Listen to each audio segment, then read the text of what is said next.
So why are men like this? I think the overriding problem for men is that in life's main event, reproduction, they're left out. Women do all the work. What do men contribute? Generally, they're just looking for a quick parking space for some sperm. Couple of hits of hot jism and the volume on the TV goes right back up. It's my belief that most of these flawed male chromosomes should not be allowed to go forward for even one more unfortunate generation. But such is biology. And so, excluded as they are from reproduction, men must find other ways to feel useful and worthwhile.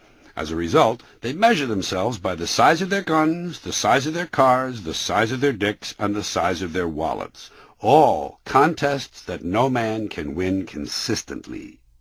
And let me tell you why all this happened. Because women are the source of all human life. The first human being came from the belly of a female, and all human fetuses begin as females. The brain itself is basically female until hormones act on it to make it structurally male. So in reality, all men are modified females. Where do you think those nipples came from, guys? You're an afterthought. Maybe that's what's bothering you. Is that what's on your mind, Bunky? That would explain the hostility.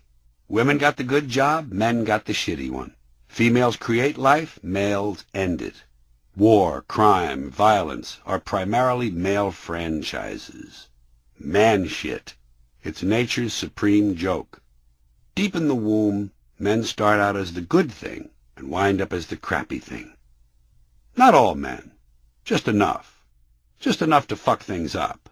And the dumbest part of it all is that not only do men accept all this shit, half of it they do to themselves. By the way, I'm not letting women completely off the hook. After all, the one part of the lower anatomy that is the same in both sexes is the asshole. But women who are assholes aren't called that. They're named for a different part of their lower anatomy. They're called cunts. Isn't it nice that cunts and assholes are next-door neighbors? There are 99 things you need to know. Number 1, there are more than 99 things you need to know. Number 2, nobody knows how many things there are to know. Number 3, it's more than 3. Number 4, there's no way of knowing how many things you need to know. Number 5, some of the things you need to know are things you already know. Number 6, some of the things you need to know are things you only think you know. Number 7, some of the things you need to know are things you used to know and then forgot. Number 8, some of the things you need to know are things you only thought you forgot and actually still know. Number 9, some of the things you need to know are things you know but don't really know you know. Number 10, some of the things you need to know are things you don't yet know you need to know. Number 11, some of the things you think you need to know are things you probably don't really need to know. Number 12, some of the things you need to know are things known only by people you don't know. Number 13, some of the things you need to know are things nobody knows. Number 14, some of the things you need to know are things that are unknowable. Number 15, some of the things you need to know are things that can only be imagined. Number 16, at any time, the list of things you need to know can be abruptly suspended. Now you know. Earlier in the book, in the first section on this subject of euphemistic language, I mentioned several reasons we seem to employ so much of it. The need to avoid unpleasant realities, the need to make things sound more important than they really are, marketing demands, pretentiousness, boosting employee self-esteem, and in some cases just plain old political correctness. But no matter their purpose, the one thing euphemisms all have in common is that they soften the language. They portray reality as less vivid. And I've noticed Americans have a problem with reality. They prefer to avoid the truth and not look it in the eye. I think it's one of the consequences of being fat and prosperous and too comfortable. So naturally, as time has passed and we've grown fatter and more prosperous, the problem has gotten worse. Here's a good example. There's a condition in combat. Most people know it by now. It occurs when a soldier's nervous system has reached the breaking point. In World War I, it was called shell shock. Simple, honest, direct language. 2 syllables. Shell shock. Almost sounds like the guns themselves. Shell shock. That was 1917. A generation passed. Then, during the Second World War, the very same combat condition was called battle fatigue. 4 syllables now, takes a little longer to say, stretches it out. The words don't seem to hurt as much, and fatigue is a softer word than shock. Shell shock. Battle fatigue. The condition was being euphemized.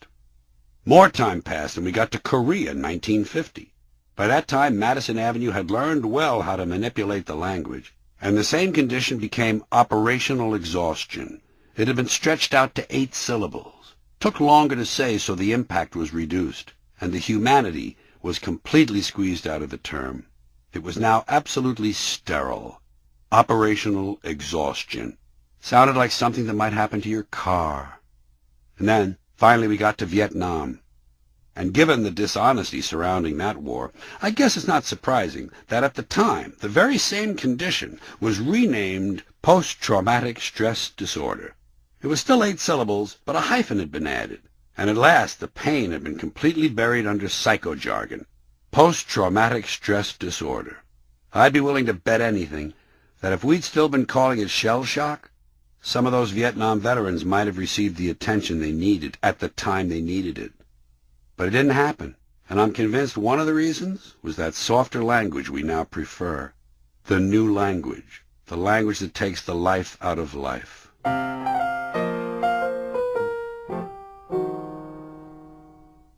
You don't hear the word millennium much anymore, do you?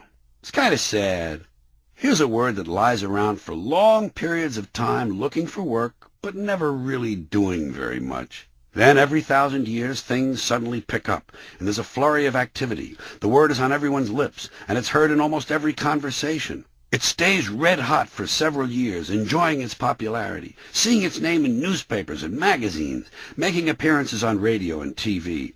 But then a peak is reached, and after a while things begin to slow down. The activity tapers off, and before long it's once again relegated to history books, academic journals, and reference works. Goodbye, poor millennium. I'm going to miss you. When you return, I may not be here to welcome you back. I saw 2 bumper stickers on a car. Hate is not a family value, and value all families. What is the purpose of having things like this on your car? Certainly it's not to change someone else's opinion of family life at a red light. More likely the purpose is to inform us that the driver doesn't hate anyone, and that he considers himself pure and virtuous and better than the rest of us. So it's actually self-righteousness. The driver apparently forgot that the 7 deadly sins include both anger and pride. I don't care if Michael Jackson freaked off with little boys or not. It doesn't bother me. Fuck those kids, and fuck their greedy parents, too. What's important to me is that Michael is the greatest entertainer who ever lived, bar none. Watch him dance. Pay attention to the showmanship. No one ever came close. Elvis was a bogus white guy with sex appeal and good looks who ripped off a lot of great black music, watered it down, and made it safe for lame whites who couldn't handle the experience of raw, emotional black music. Never grew as an artist, remained an entertainer. Fuck Elvis.